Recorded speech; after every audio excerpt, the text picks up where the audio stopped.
My name is John McCarthy, and I serve as the founder of Small College Basketball, and I'd like to welcome you to the 2019 State of Small College Basketball Address. And I'd like to start by congratulating the 2019 national champions, and I'd like to run right down the list and congratulate all of those. At the NCAA Division II level, I'd like to congratulate Northwest Missouri State.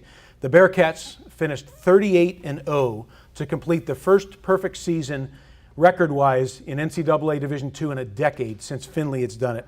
They defeated Point Loma Nazarene 64-58 to win the national title under Coach Ben McCollum, and the MVP of the Elite Eight this year was freshman Trevor Hudgens.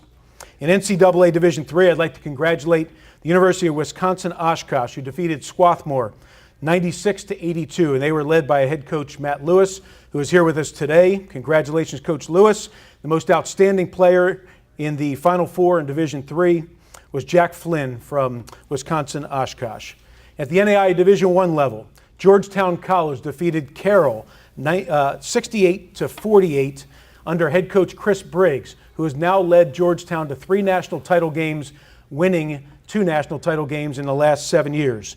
The MVP was senior Chris Coffey.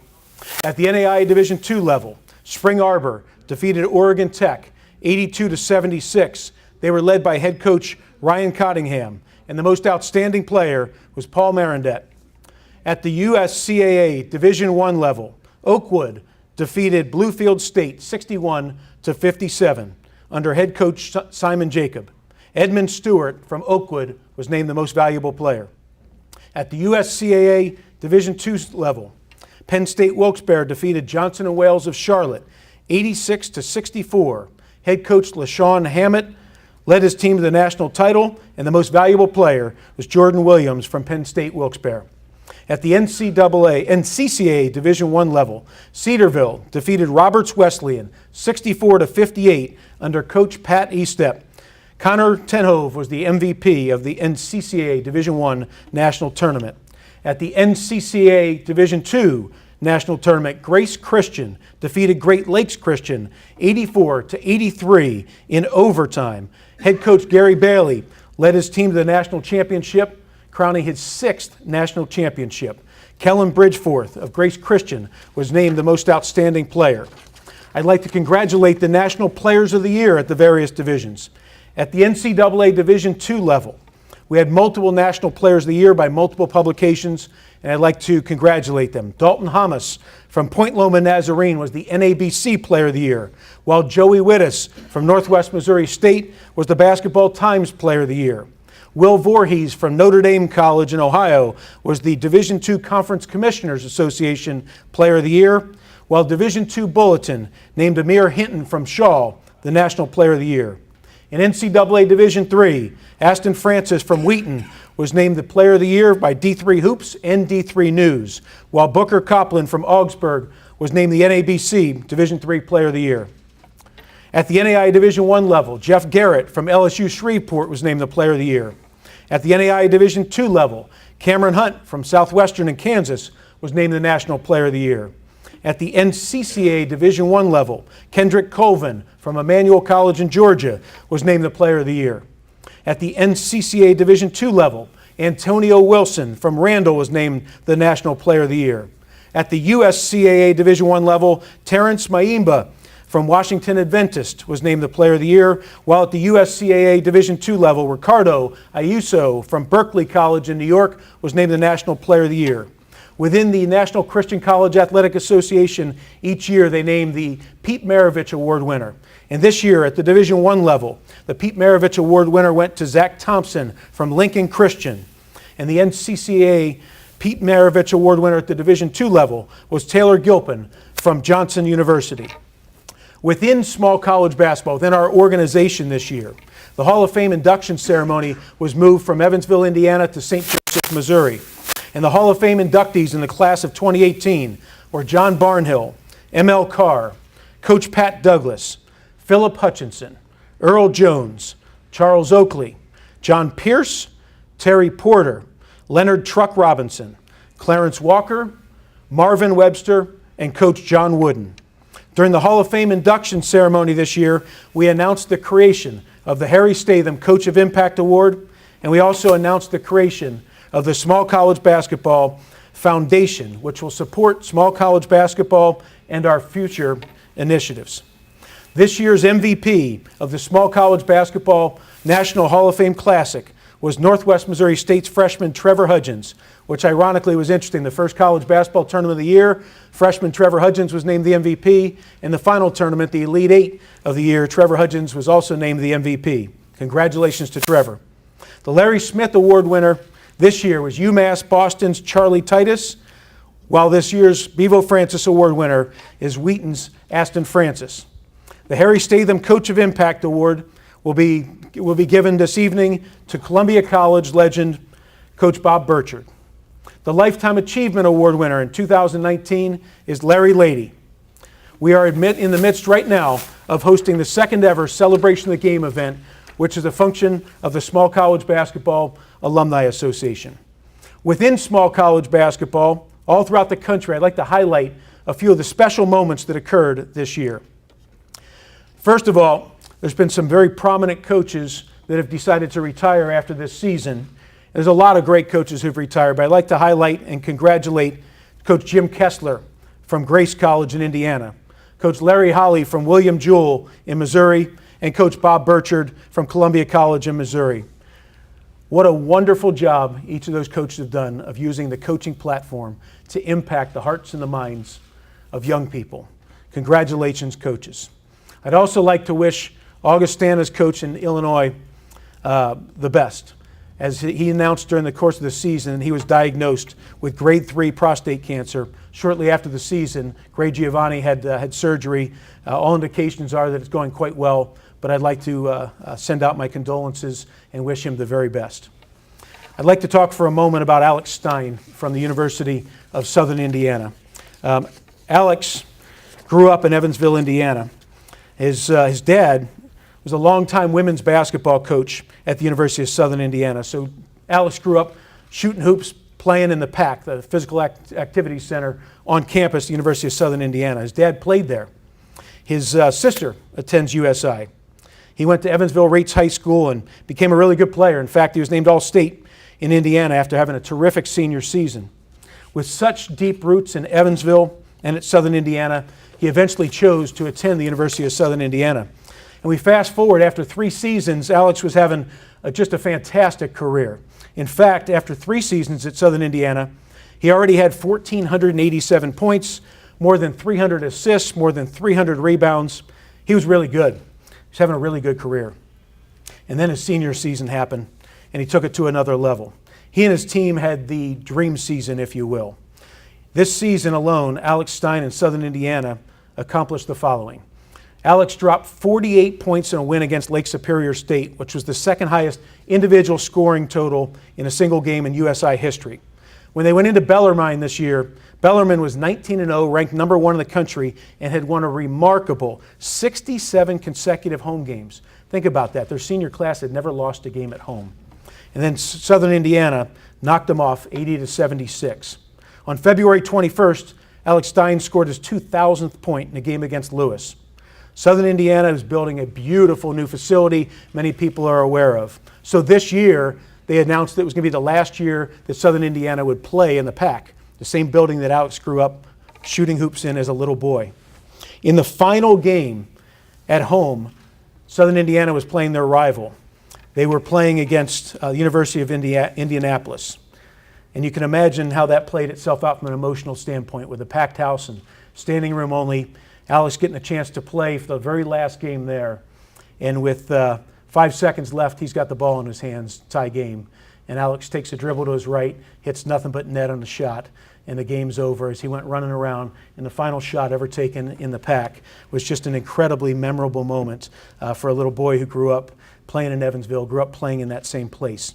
But to fast forward, they got an at-large bid to the NCAA tournament and won the first game, and then moved on and won the second game in dramatic fashion, 62-61 with a buzzer beater, which led them back to playing Bellarmine, who was a terrific team, for the regional championship and the chance to go to the Elite Eight in Evansville. And in that game, that final game against Bellarmine, Alex went for 33 points, gone 10 for 14 from the field, 11 for 11 from the free throw line, and led the Screaming Eagles to a 76-69 win to send Southern Indiana to the Elite Eight. And what's special about this is they had just moved the Elite Eight back to Evansville, to the Ford Center, back to where it all began for Alex. In the first round against West Texas A&M, West Texas A&M came in 34-3, having won 19 consecutive games, and from start to finish, Southern Indiana knocked them off. And by the way, Alex had 31 points in that game as well. In the Final Four, Southern Indiana played a very good, very well-coached Point Loma Nazarene team where they fell 81-71. And Alex, in the second half of his final game of his career, Alex Stein set the all-time scoring record in the history of Southern Indiana and finished with 2,219 points. And I'd like to congratulate Alex Stein on a remarkable career. I tip my cap. It was a real pleasure to witness and to watch. I'd like to bring your attention and tell a quick couple stories about a couple players from West Liberty this year. Had some remarkable stories some of you may or may not be aware of. I'd like to tell you about Dalton Bolin. Dalton Bolin, just before the season started, just before practice, got poked in the eye in open gym. But it wasn't a typical poke in the eye, if you will. He had nerve damage. It was real bad. They didn't think he was going to be able to play this year. He had double vision. But he's truly a basketball junkie.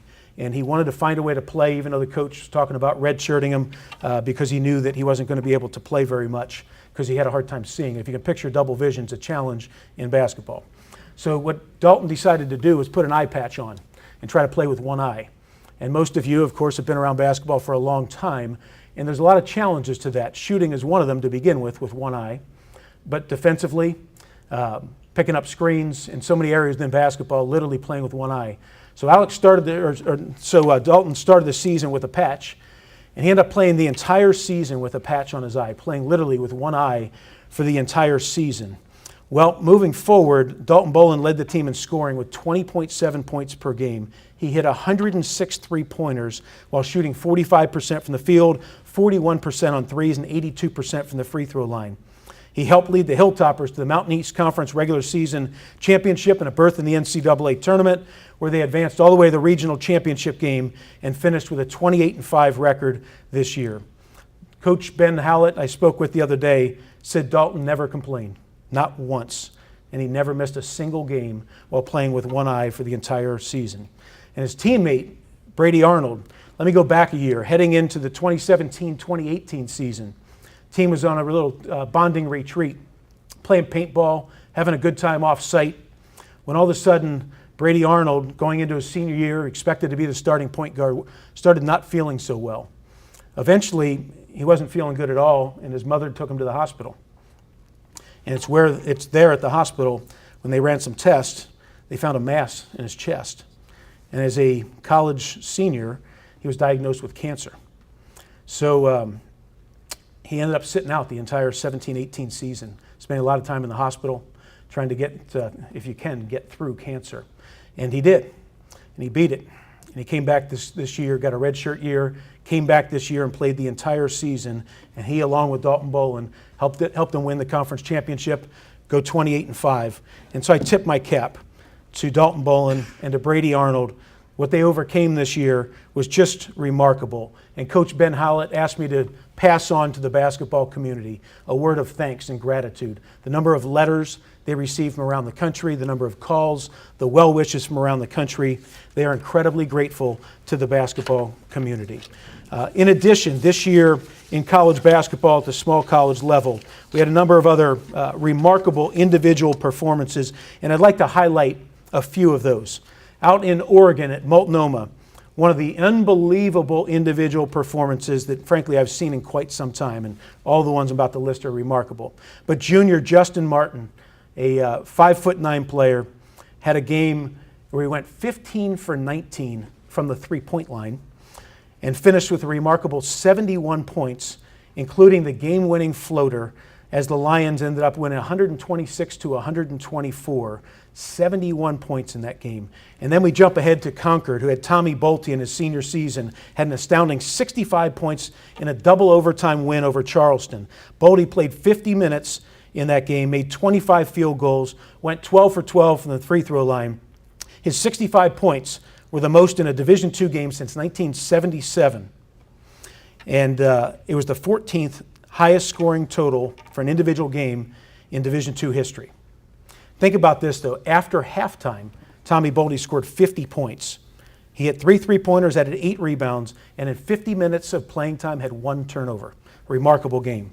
Just up the road in Nebraska, Nebraska Christian's J.D. Haynes went for 72 points and 6 steals in 116 loss to Dordt, where he hit 29 field goals in a single game. Then on January 30th, we had a historical game, if you look at it from some individual performances. The University of New England defeated Curry 139 to 104, yet it was 2 individual performances that stole the show that day. For Curry, Jared Thorpe Johnson went for 59 points and 10 rebounds, and remarkably, only missed a grand total of 7 shots for the entire game, going 22 for 29 from the field, including 6 for 10 from the on threes and 9 for 9 at the free throw line.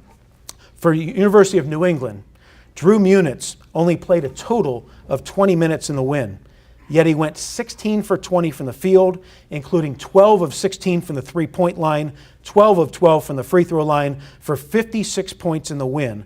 Think about that, 56 points in 20 minutes of playing time. But here's what was additionally remarkable. With a 56-point performance, he missed 4 total shots for the game. Free throws, three-point line, and free throw line combined. Just a remarkable game. And then we had Aston's performance, which we'll talk about a little bit later at the National Award Show tonight. But there was a lot of great performances, of course. When you score 40 or more 10 different times, there's a lot of great performances. But what he did in that game against Marietta this year. Let me set the stage for a moment, but it's the NCAA Division III tournament, and Wheaton has just won their first game against Hanover, their second game against Worcester, and then they beat number 3 in the country at Augustana. And Marietta's top 20 team in the country, and they're very good.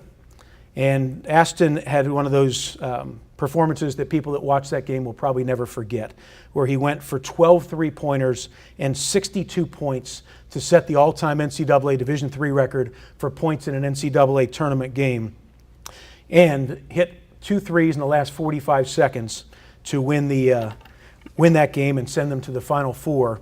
Just a remarkable, remarkable individual performance. But I want to say something, one more comment about that.